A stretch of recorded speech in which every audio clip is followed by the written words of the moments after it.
Kita berdoa. Kasih karunia dan damai sejahtera yang dari Allah Bapa dan dari anaknya Tuhan Yesus Kristus menyertai kamu sekalian. Amin. Shalom saudara-saudari sekalian.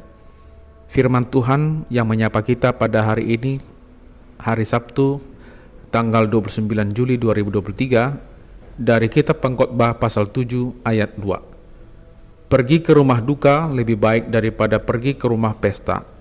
Karena di rumah dukalah kesudahan setiap manusia. Hendaknya orang yang hidup memperhatikannya. Demikian firman Tuhan. Saudara-saudari, kita semua tahu bahwa rumah duka adalah tempat orang yang sudah meninggal ditaruh atau disemayamkan sebelum dikubur. Suasana rumah duka pada umumnya penuh dengan kesedihan karena banyak keluarga ditinggalkan oleh orang yang mereka kasihi untuk selama-lamanya dan tidak akan berkumpul kembali. Sebaliknya, kita tahu rumah pesta adalah tempat yang penuh dengan sukacita dan kegembiraan. Ada pesta ulang tahun, ada pesta pernikahan, kelahiran, syukuran, kenaikan jabatan, dan lain sebagainya. Orang kalau disuruh memilih di antara kedua tempat tersebut, apakah rumah duka atau rumah pesta, mana yang disukai untuk dikunjungi, pasti orang lebih banyak memilih pergi ke rumah pesta. Tetapi berbeda dengan pengkhotbah ayat hari ini, menyatakan lebih baik pergi ke rumah duka daripada ke rumah pesta. Di sini pengkhotbah lebih suka berada di rumah duka. Dengan pergi ke rumah duka, pengkhotbah sadar bahwa kehidupan dalam dunia ini tidak selamanya, dan nanti ia pun akan mengalami hal yang sama, yaitu kematian. Di rumah dukalah akhir kehidupan setiap manusia, dan ketika mati maka kita tidak membawa apa-apa. Semua yang kita miliki ditinggalkan. Kedukaan adalah bagian pengalaman hidup yang harus dihadapi manusia. Tidak bisa dipaksakan dan tidak bisa diprediksi kapan akan berakhir kehidupan ini. Salah satu pelayanan pastoral yang dianggap penting adalah pelayanan kepada orang yang berduka. Kedukaan terjadi saat seseorang kehilangan sesuatu yang ia cintai, entah itu orang atau barang atau bahkan peluang dan lain sebagainya. Reaksi terhadap kehilangan ini juga tidak selalu sama. Ada yang bersikap pasif, yaitu menyerah dan memandang semua peristiwa sebagai kehendak Allah.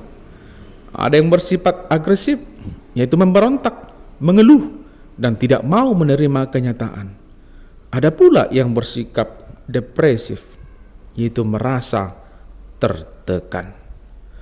Saudara-saudara yang terkasih, Matius 5 ayat 4 berkata, "Berbahagialah orang yang berduka cita, karena mereka akan dihibur." Penghiburan di dalam firman Tuhan adalah penghiburan akan keselamatan kekal yang diberikan oleh Allah. Orang-orang yang berduka cita adalah orang-orang yang akan diselamatkan. Allah akan menghibur mereka dengan penghiburan yang kekal. Allah akan menghibur mereka dengan keselamatan, kebahagiaan, dan sukacita kita tidak lekang oleh panas dan tidak lapuk oleh hujan. Mengapa? Karena ada Kristus yang telah membaharui hidup kita sehingga kita menjadi baru dan jauh dari kecemaran dunia. Sebab Yesus telah mati namun bangkit untuk keselamatan dan kemenangan kita. Karena itu, kebahagiaan orang Kristen tidak terbatas oleh waktu maupun situasi apapun. Dalam duka cita pun, orang Kristen bersuka cita dan berbahagia. Karena Tuhan sekali-kali tidak akan membiarkan hidup kita sendiri dan bergumul melebihi kekuatan kita. Itu adalah janji yang pasti. Itu adalah jaminan Tuhan bagi kita. Kita tidak perlu ragu akan hal itu. Amin. Kita berdoa. Ya Allah Bapa yang bertahta dalam kerajaan surga, terima kasih atas sapaan firman-Mu bagi kami hari ini.